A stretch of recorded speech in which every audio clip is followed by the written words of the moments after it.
There's a new me coming out, and I just have to live, and I wanna give. I'm completely positive. I think this time around I am gonna do it like you never knew it. Oh, I'll make it through. The time has come for me to break out of the shell. I have to shout that I am coming out. I'm coming out. I want the world to know. Welcome to the show Never Too Late Ever, where we focus on making the next chapter of your life the very best chapter ever. I am your host, Lorraine Hoving, and I am so glad you're here today. This day will change your life. Open your heart, your ears, and listen. You will find a gem, a treasure that you can apply to your life today. I'm so excited for my next guest, and that's Naomi. That's Norma. I don't know why I did that. Norma, welcome. How are you today? I'm fabulous, and I get called all kinds of things. It's really crazy. Even my own pastor calls me by a different name, Carla, because my last name is Carlozzi, and it's like, what the heck? Don't you care enough about me to remember my name? But it's like we're all human, right? And so we just say whoops and move on. Right. And sometimes, if I have an N in one of my last guests was Naomi, and then your last names around the very similar, so that's why I did that. But Norma, I know exactly who you are, and I'm so excited to introduce you. Okay, Norma is a life coach and a practicing therapist specializing in heart healing therapy. Doesn't that sound wonderful? She is also an ordained minister and the founder of Conquering Weight Loss. She guides people from all walks of life, ages, and stages to rekindle their passion for life and healthy living, body, mind, and spirit. She's also a mom. I thought this was wonderful, of 5 successful humans and a grandmother to 2 spectacular grandchildren. She and her hubby live in San Francisco and will be celebrating 42 years of marriage this year. Tim and I will be celebrating 44 in 2 weeks, so it's amazing. I like being married that long. Her hobby is taking on risky challenges. I thought that was interesting. You called it your hobby. And she's learned to play the jazz keyboard, and you even perform gigs with your recording artist and jazz guitarist husband, Peter. That is a really neat insight on you. So, Norma, welcome. Are you there? Yeah, put myself on mute because the chimes in the backyard. I'm in my outdoor office, which is my backyard. I'm a gardener as well, and that's probably one of the greatest joys in my life to, do gardening and walk around while I'm doing Zoom calls or webinars or podcasts, radio shows. So yeah, I love it. Right. And the title of your talk today is "What is the magic your life displays?" for the audience out there. But I want you, Norma, to tell us the magic of your life. You just mentioned gardening. You also, play jazz keyboard. What's the magic of your life? I guess just being led by my intuition, which, for me, that's God. Some people call that the universe or the ethers or, themselves. And I love all the fun adventures I get into just by saying yes. Yes. And risking and getting out of my comfort zone. So that's why I called it kind of my hobby, to do new things, risky things. I'm going to be turning 70 soon. And, it's like, holy moly, what the heck am I doing? Putting my fanny out there to do something brand new, to stop doing other things that were comfortable. I get so bored by staying in my comfort zone that, the next risky thing is like, well, sure. And then then my brain takes over. So my heart says yes. And then my brain goes, what did I just say yes to? Yes. I'm not qualified. What am I doing? I'm going to fail. I'm going to, and I think we all do that. And some of us decide to stay in our comfort zone, which I had done for too long, was the last thing I was doing. And it's like, no, it's time to launch out again into uncharted territory, cut the ropes, set the sails or whatever, burn the bridges and just go. Right. And you know what I've found too is I've experienced that too as I've gotten older, just getting out of my comfort zone. And what I've discovered, it's a muscle for you out there in the audience. It's a muscle that you can work at. And pretty soon you work at that muscle and all of a sudden you almost crave something that's out of your comfort zone because you know that it pushes you and you always land safely on the other side, maybe beat up. You don't. Yeah. And maybe beat up a bit. Yeah, that's true. Well, explain that.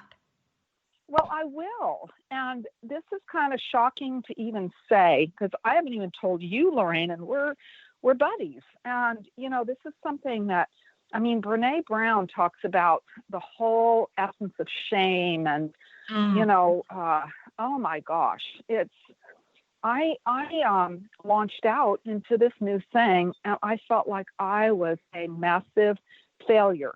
And yet I knew in my heart I had been a massive success for various reasons.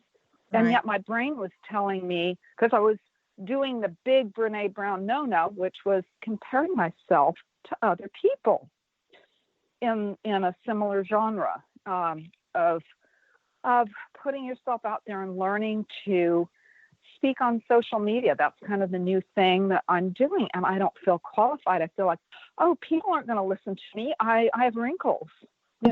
People ignore me in the street because they look more at people that are their age and stage in life and resonate with them. And it's like, who wants to listen to this, older woman that, and yet I just have this fire in my belly to do that. So anyway, I felt like a massive failure. And I actually went into an emotional breakdown. I thought, wow, my aunt went into a breakdown. My brother had just recently gone literally insane, a total psychic break. My older brother and sister both, that happened for them, and they committed suicide. So it's like, and I felt like my life was no longer worth living. And, it's like I have been slowly finding my way out of that. My whole deal, one of my magic powers is to so help people through challenges so that they don't commit suicide, because the impact that it had on my life was just, it's almost hard to put into words. And what I've gone through recently is almost hard to put into words because I did this entire shift in my whole autonomic nervous system from the parasympathetic mode, which is your peace mode, and able to function and do life and, be at peace, sleep well, and I flipped out and actually went into not sleeping more than a couple hours a night for months, for like Norma, can I ask you how long ago was this? Just recently. I'm just now climbing out of it. Okay. Well, I'm glad you're climbing out of it, and I'm glad you're here. So what is causing you to come through it to the other side? What are you doing? So anybody that's going through something hard out there in our audience, what can you offer them that you've used? What tips and tools that you've used to get through it? Because you're coming out. You're probably not all the way out, but you're coming out. And what's happening? Otherwise, I would not be on this show. I even, because you contacted me a month ago or even longer and said, hey, will you do it? And again, my little adventure said, sure, I'll do it. I'll certainly be over this thing by now, and as it got closer and I wasn't out of it, because I was out of it, so to speak, psychologically and emotionally. And what I have been learning to do is to deal with my thoughts and my emotions, and to do such profound, kind of like becoming a whole new person.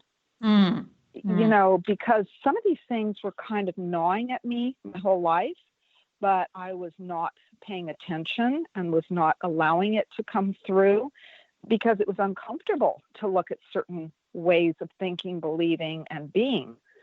And as I allowed myself to actually face some of those fears and thought patterns and emotions, and be willing to surrender to, not to the fears, but surrender to the process of getting beyond and taking control of my thoughts, and in a way that is extremely unusual. Most people have not done this or been able to do it or heard of it, but it's kind of like my new magic power. How to help people to process grief, loss, stuckness, you name it.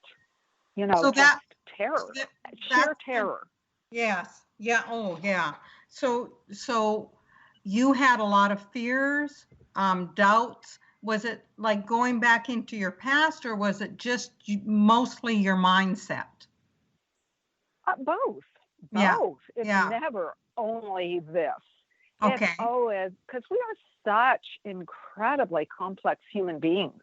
Right. And to find a simple path out, because believe me, I've been a therapist for many, many years, and I tried all of the therapy modalities, and it was like nothing was working. All the magic keys to the lock that I'd used in the past to push through it and, get over to the other side of functionality, those weren't working anymore. It was like, what the heck? Am I Alice in Wonderland? Did I fall through the hole? And what planet am I on?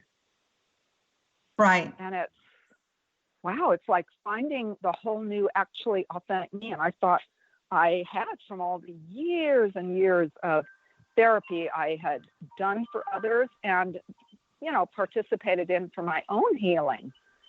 And, it's just, I'm flabbergasted. I'm astounded at being able to actually go into my subconscious mind and change programs. It's incredible because our subconscious mind runs us. 95% of our whole way of being and programming and what we do, our behavior, our mindsets, our thoughts, it's unconscious. We're only 5% conscious. That's scary. And most of our thoughts are beneath the level of language. We can't even put words to it.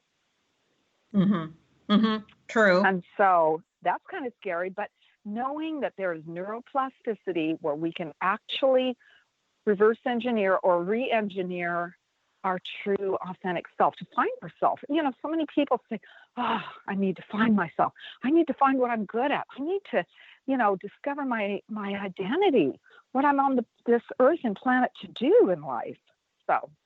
Right. Yeah. So, and I help people do that. I mean, it's like, that was my thesis in graduate school to become a minister was, that was what I put forth in an hour-long spoken thesis presentation for the board. That that's what my magic power is to help people to discover who they are, because I can see who they are and I can see what people's calling is. So it's like the power of intuition, God showing me who people are and what they're hardwired by him for, or what their magic power is. And it's really cool. It's like, it kind of like people might hear that that's the magic power and they think, oh yeah, no human being, no person can help me figure that. I got to go on this journey. But, and it's good to have a journey, but there's also a shortcut so you don't make so many crushing mistakes. Because I made some crushing mistakes where, other people got hurt, including myself, my children, my husband. And yet, thank God for forgiveness. Right. And so as you're coming out of this, what are you most grateful for right now as you are about to turn